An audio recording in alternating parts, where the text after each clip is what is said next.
Et si jamais nous devrions vivre pour impressionner quelqu'un, ce devrait être Dieu. Et je crois que personne n'a jamais vraiment la victoire dans sa vie avant d'apprendre.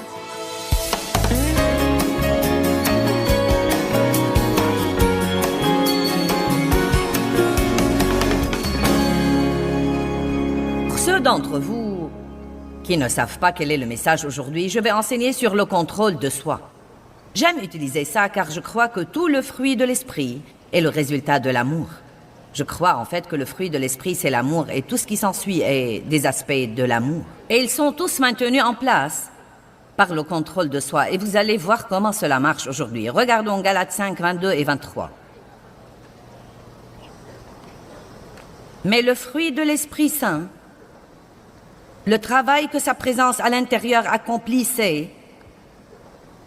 Donc voilà de quoi il s'agit. Si vous avez le Saint-Esprit et que vous vivez une vie menée par l'Esprit, c'est ce que vous verrez venir dans votre vie. L'amour, la joie, le bonheur, la paix, la patience, le caractère égal, l'indulgence, la bonté, la fidélité.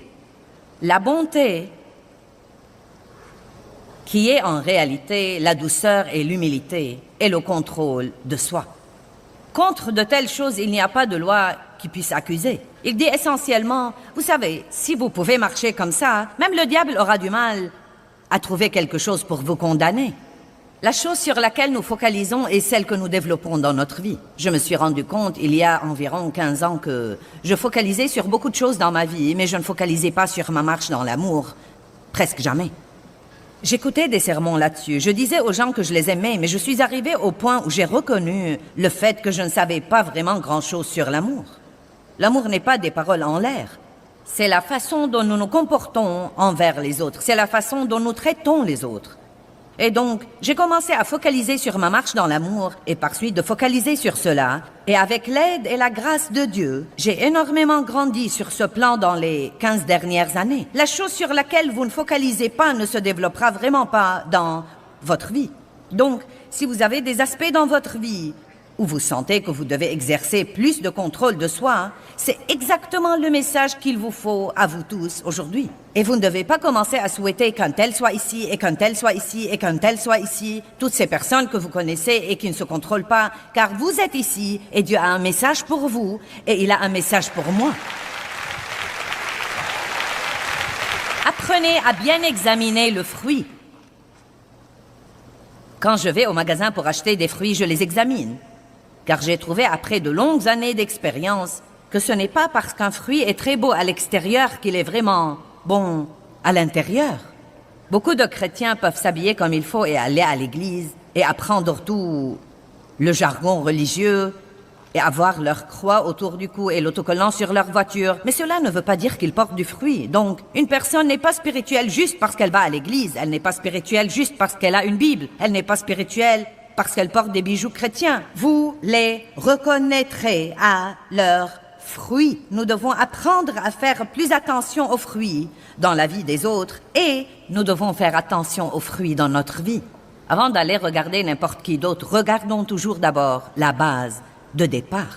Il y a quelqu'un ici aujourd'hui qui aurait besoin de grandir dans le contrôle de soi? Bon. Maintenant, vous savez, nous avons parfois nos trucs favoris et nous nous justifions toujours en disant « Eh bien, vous savez, je ne peux vraiment pas me contrôler sur ce plan. » Tout d'abord, laissez-moi vous dire que c'est absolument faux de dire ça. Car vous pouvez vous contrôler si vous le voulez vraiment. Vous devez le vouloir. Ce doit être important pour vous. Je vais partager une histoire pour m'exprimer. Combien d'entre vous aiment la glace? Bon, j'ai eu votre attention. Oui, vous dites j'aime la glace. J'ai un faible pour la glace. Je ne peux pas dire non à la glace. Et je vous dis, si vous pouvez. Vous dites, oh non, je ne peux pas. Je l'aime beaucoup. Eh bien, je vais vous prouver maintenant que vous pouvez dire non à la glace. Imaginez que vous soyez à l'intérieur du plus grand salon de glace au monde. Ils ont toutes sortes de saveurs imaginables et qui dépassent même votre imagination. L'employé derrière le comptoir dit « Qu'est-ce que vous prenez ?» « Nous avons toutes les saveurs imaginables. » Vous lui dites et il vous fait la glace la plus grande et la plus crémeuse que vous ayez jamais vue. Puis il vous la donne avec une petite cuillère. Ça vous fait venir l'eau à la bouche. Vous mourrez d'envie de la manger. Eh bien, voilà ma question.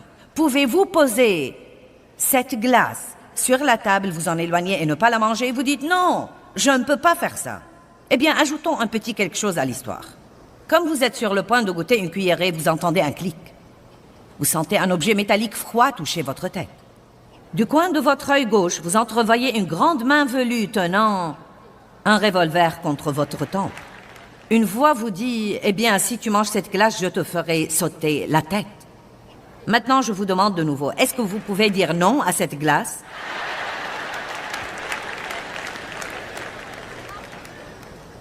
Il est extrêmement important pour nous d'apprendre que nous pouvons faire ce qu'il faut avec l'aide de Dieu. Comprenons ce matin que Dieu ne nous dit jamais de faire quoi que ce soit sans nous donner la capacité de le faire. Quelle absurdité ce serait si Dieu nous disait « Faites ceci et ceci, mais à propos, vous ne pouvez pas faire ça. Je vais donc m'asseoir ici et rire et vous regarder lutter. » Dieu dit que nous pouvons, c'est nous qui disons que nous ne pouvons pas. Et tant que nous croyons que nous ne pouvons pas, nous ne pourrons pas. Je voudrais suggérer que vous commenciez par confesser plusieurs fois par jour à haute voix « J'ai le fruit du Saint-Esprit en moi » et je travaille avec le Saint-Esprit pour développer ce fruit chaque jour. Chaque jour, je grandis dans le fruit de l'Esprit. Je marche dans l'amour, la joie, la paix, la patience, la bonté, la bienveillance, la fidélité, la douceur et le contrôle de soi. Je suis maître de moi-même. Dites, je marche dans l'amour, la joie, la paix, la patience, la bonté, la bienveillance, la fidélité, la douceur et le contrôle de soi. Dites après moi, je peux me contrôler. Maintenant, pourquoi est-il important que nous commencions à confesser les choses à haute voix? Parce que la Bible nous apprend que nous pouvons avoir ce que Dieu dit que nous pouvons avoir, mais je crois que nous devons apprendre aussi à dire ce que Dieu dit. La mort et la vie dépendent de la langue. Quiconque l'aime mangera de son fruit, que ce soit pour la mort ou pour la vie. Donc, si vous n'arrêtez pas de dire « je ne suis vraiment pas patient », je suis quelqu'un de vraiment impatient. Ou de dire « je n'ai vraiment pas de contrôle de soi, je n'y peux rien ». Si je mange un biscuit, je dois manger toute la douzaine. Eh bien, n'est-ce pas vraiment absurde? Vous avez la puissance de l'univers qui demeure à l'intérieur de vous et vous allez me dire que vous ne pouvez pas dire non à un biscuit? Non, mais vous pouvez faire tout ce que vous voulez, vraiment, vraiment, vraiment, vraiment faire. Je vous donne un autre exemple. Disons que combien d'entre vous se comportent parfois à la maison derrière les portes fermées d'une façon dont vous ne vous comporteriez pas devant quelqu'un qui... Bon, allez maintenant, soyez honnête. Eh bien, supposons que vous piquez une colère royale à la maison. Non mais vous êtes très en colère contre tout le monde, vous criez après les enfants, vous tempêtez, vous êtes vraiment en colère. Vous dites toutes les choses que vous pouvez imaginer. Non mais vous êtes en plein milieu de cette crise, en plein milieu. J'en ai ras-le-bol de ceci et vous feriez mieux de nettoyer rapidement ce grand gâchis et j'en ai par-dessus la tête de ceci et cela. Et la sonnette retentit et vous jetez un coup d'œil par le Judas et c'est moi.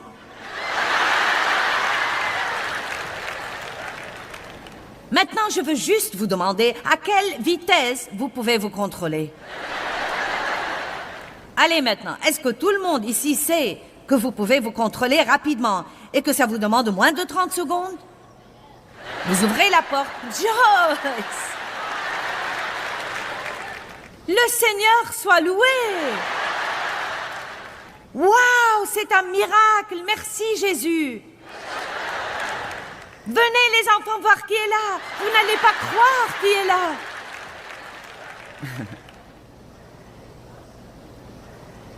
Combien d'entre vous ont compris?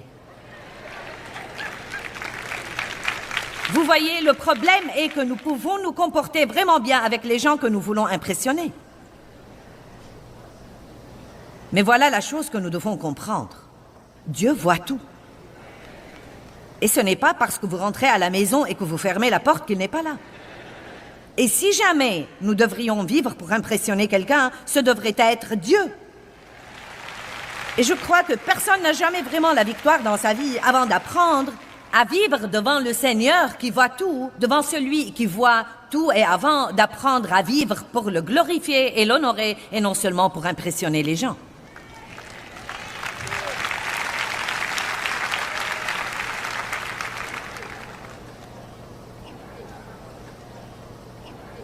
Apprenez à vous contrôler par l'amour de Dieu. Jésus dit, si vous m'aimez, vous m'obéirez. Et je crois honnêtement que nous aimons Dieu par degrés.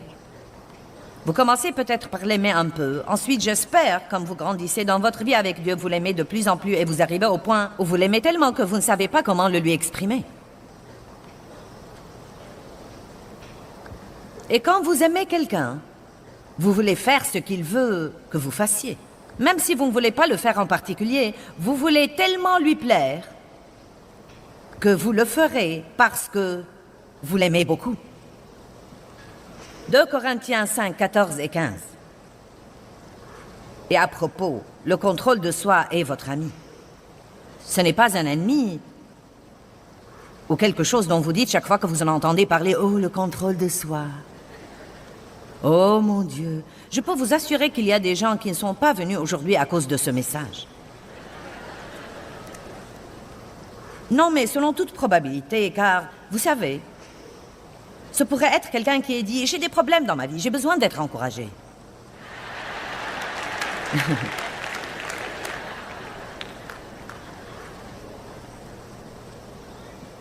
Vous savez, des messages comme ça ne sont pas un dessert. C'est des trucs pour grandir. Toute correction sur le moment ne semble pas sujet de joie, mais plus tard, elle produit un fruit de paix et de justice chez ceux qu'elle a ainsi exercés. Voulez-vous rester comme vous êtes le reste de votre vie? Ou dans 1 an ou 2, vous voulez être une personne différente et avoir la paix et la joie et l'espérance et la puissance?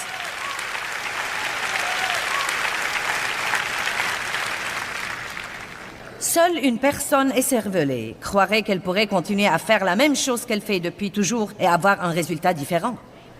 Si vous voulez avoir un changement dans votre vie, vous devez changer quelque chose que vous faites.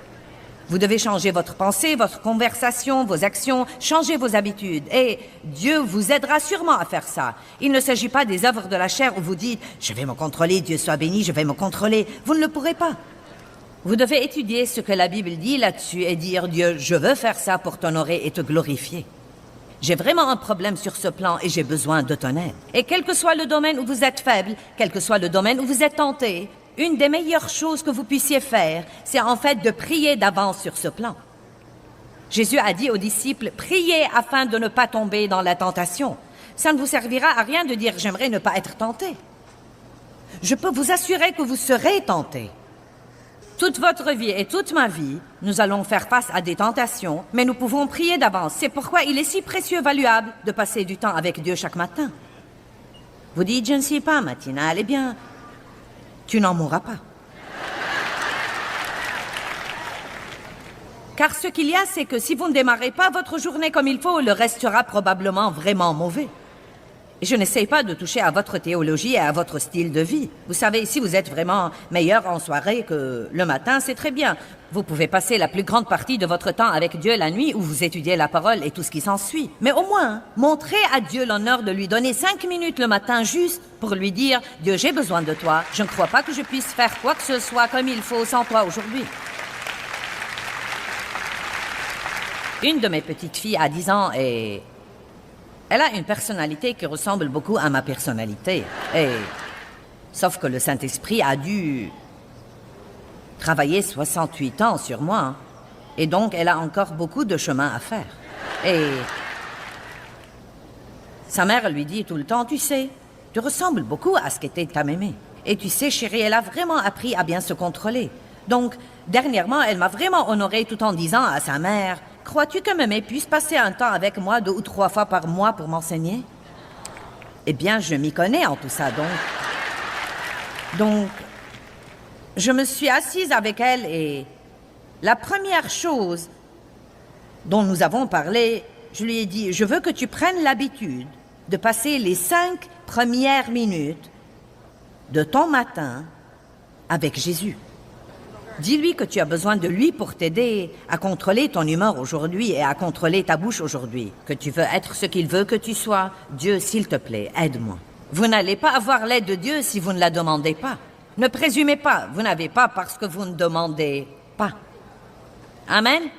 Donc, disons que vous avez un faible sur les sucreries et que vous avez dit toute votre vie, je ne peux pas me passer des sucreries. C'est mon point faible, c'est mon esclavage, le chocolat est mon esclavage, je dois le manger. Non mais, nous disons de mauvais trucs depuis des années et des années et des années. Il paraît que la bouche soit le domaine le plus difficile à contrôler, ce qui y entre et ce qui en sort.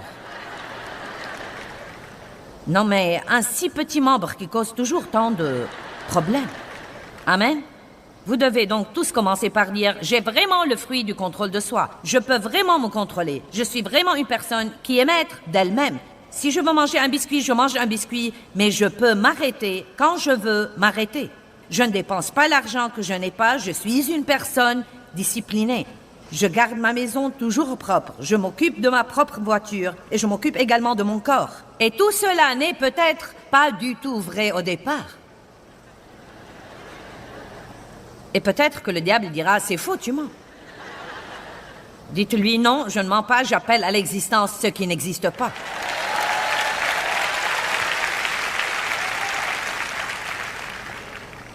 Et ensuite, priez. Dieu, aide-moi. Aide-moi, Dieu, aide-moi. Je crois que quand vous priez et que vous dites ça, Dieu se met à travailler dans votre vie. Ça ne sert à rien de prier en disant « Oh Dieu, aide-moi à me contrôler » et ensuite vous vous retournez et vous dites que vous n'avez aucun contrôle de soi.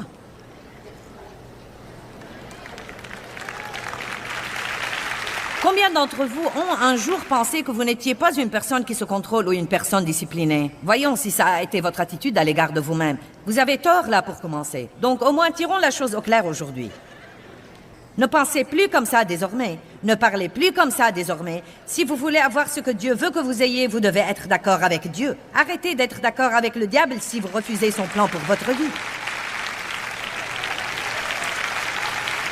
Dites, j'ai le contrôle de soi. J'opère dans le contrôle de soi. Dieu m'aide à me contrôler. Maintenant, je peux pratiquement vous assurer que si vous commencez à dire ça plusieurs fois par jour, vous commencerez à voir une différence. Ajoutez-y la prière, demandez à Dieu de vous aider. Vous voyez, si vous continuez à dire « Eh bien, je n'ai pas de contrôle de soi », vous continuerez à ne pas avoir de contrôle de soi. Mais si vous commencez à croire ce que dit la parole, vous verrez sûrement ce fruit dans votre vie. Amen? C'est une bonne chose, hein? Je peux me contrôler. Dieu vous donne le contrôle de soi. Maintenant, regardons 2 Corinthiens 5, 14 et 15. Car l'amour de Christ nous contrôle et nous exhorte et nous pousse. J'aime ça. Car nous estimons et nous sommes convaincus que si un seul est mort pour tous, donc tous sont morts. Et il est mort pour tous, afin que tous les vivants ne vivent plus pour eux-mêmes, mais pour celui qui est mort et ressuscité pour eux. Jésus est mort, afin que nous ne vivions plus des vies égoïstes et des vies égocentriques. Il est mort, afin que nous puissions mourir aux choses qui ne sont pas saines pour nous, simplement en disant non. Non. Non. Non. Non. Non. Non. Non. Je suis maître de moi-même. Le diable dit, oh, tu ne peux pas te lever tôt, tu n'es vraiment pas une personne matinale. Dites-lui, eh bien, cache-toi et observe-moi.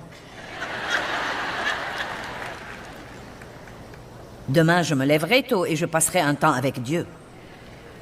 L'amour de Christ nous contrôle. Plus vous aimez Dieu, plus vous serez prêt à vous contrôler. Parlons de quelques domaines. Comment vous vous y prenez avec votre argent? Vous n'avez aucun contrôle de soi avec l'argent? Vous n'avez aucune capacité de retarder la gratification? Vous voyez quelque chose que vous voulez et vous devez la voir que vous ayez de l'argent ou non? Vous sortez donc votre carte de crédit et vous mettez le truc sur votre compte. Et ensuite, quand cette carte de crédit se vide, vous cherchez une autre et vous essayez de rembourser celle que vous aviez. Cela fait pression sur vous. Cela vous vole votre vie avec Dieu. Quelle est la solution? Mettez-vous au boulot et acquittez-vous de vos dettes.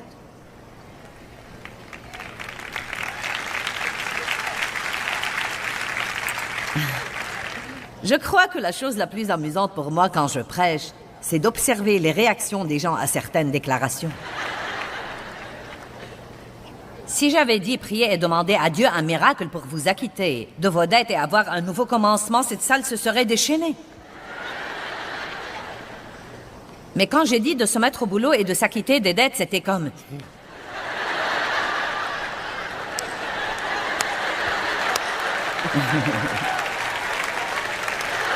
C'est comme si ce genre de truc choque notre système. C'est comme... Quoi? Tu veux que je nettoie mon propre gâchis? Je m'étonne de l'homme estropié dans Jean 5 qui était couché au bord de la piscine depuis 38 ans. Et quand Jésus est venu s'occuper de sa situation, la première chose...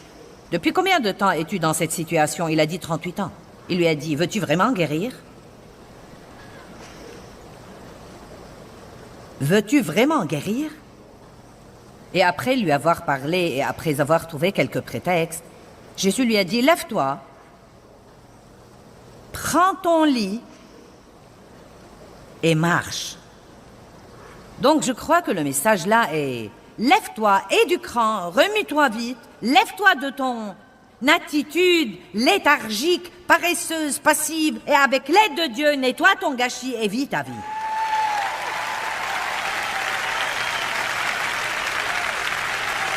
Vous savez, oui, Dieu fait des miracles, mais nous exagérons. Dieu, j'ai besoin d'un miracle, j'ai besoin d'un miracle, j'ai besoin d'un miracle. Eh bien, peut-être que vous devez prendre quelques mesures aussi. Amen.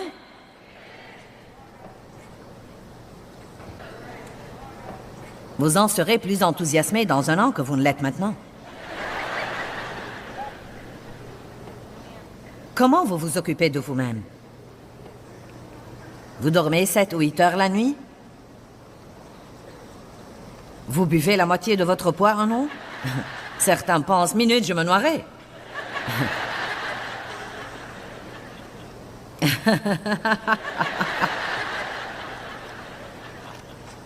Eh bien, je n'aime pas l'eau.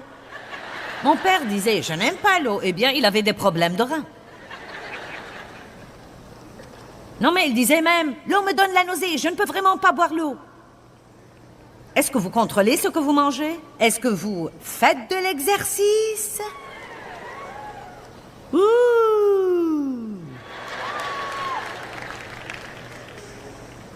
Non, mais si vous ne pouvez rien faire d'autre, commencez par vous garer loin dans le parking et marcher jusqu'au magasin, plutôt que d'attendre la place la plus proche de sa porte pour que vous n'ayez pas à bouger. Prenez-vous bien soin de ce que Dieu vous a donné? Votre voiture est-elle pleine d'ordures? Vous occupez-vous de votre maison, de votre appartement? De quoi avez-vous l'air quand vous sortez? Vous regardez-vous dans le miroir, ai-je l'air bien? Je sors pour représenter le Seigneur. Ou avez-vous juste sorti du sèche-linge quelque chose qui était là depuis 3 jours? C'est ma bête noire personnelle. C'est comme, mon Dieu, au moins faites-le bouffer de nouveau au sèche-linge avant de le sortir. Vous pouvez au moins faire ça. Et faites-le pour l'amour de Dieu. Allez, nous sommes ses représentants sur terre. Nous représentons le plus haut, le plus excellent, le roi des rois, le seigneur des seigneurs. Nous, la Bible dit que nous sommes ses représentants personnels. Ne vous avisez pas de dire que vous êtes chrétien et de mener une vie débraillée. Faites-le pour l'amour de Dieu. Dieu, je veux. Vous ne devez pas avoir envie de faire ça. Juste faites-le. Faites-le pour l'amour de Dieu. Faites-le parce que vous voulez bien le représenter. Et ça demande du travail. Mener une vie excellente demande beaucoup de travail, mais ça vous empêche de vous ennuyer. De vous allonger sur le canapé. Je suis si ennuyée.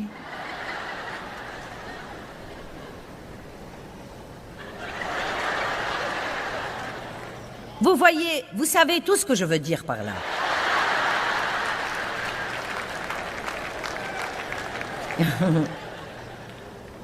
N'est-ce pas? Je n'ai même pas besoin de l'expliquer. Même les gens qui nous regardent à la télé, vous avez pigé. Certains sont tombés sur cette émission en s'allongeant sur le canapé.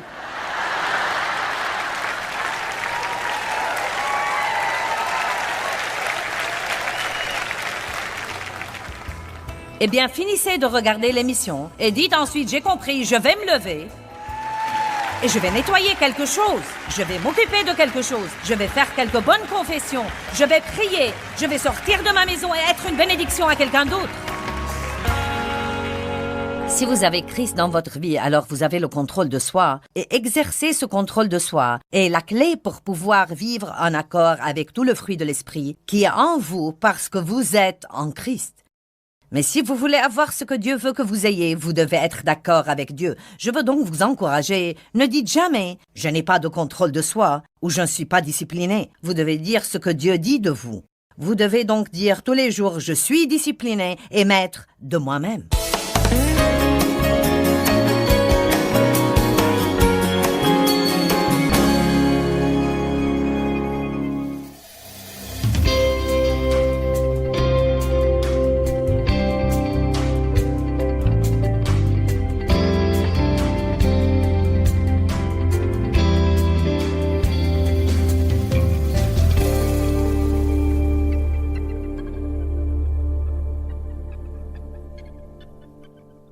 Go within the winter's night, and though the winds may howl outside, inside we are warm, for in the music we confide, and weather any storm. Oh, the sound of winter's serenade, a symphony so sweet, 6 strings of love and dreams convey where hearts and coldest beat. Every note a star above, in the sky so deep and wide, the song of winter's tender love. In the night we confide, as the final notes ascend, and the fire fades to gray. Within our hearts it stays, through the echoes of the night, and the winter's cold embrace. The music is our guiding light, our love's eternal trace. Oh, the sound of winter's serenade, a lullaby so dear. In the night where dreams are made, we hold each other near. Every note a promise clear, in the silent winter spell. Together we have nothing to fear, in the song we dwell.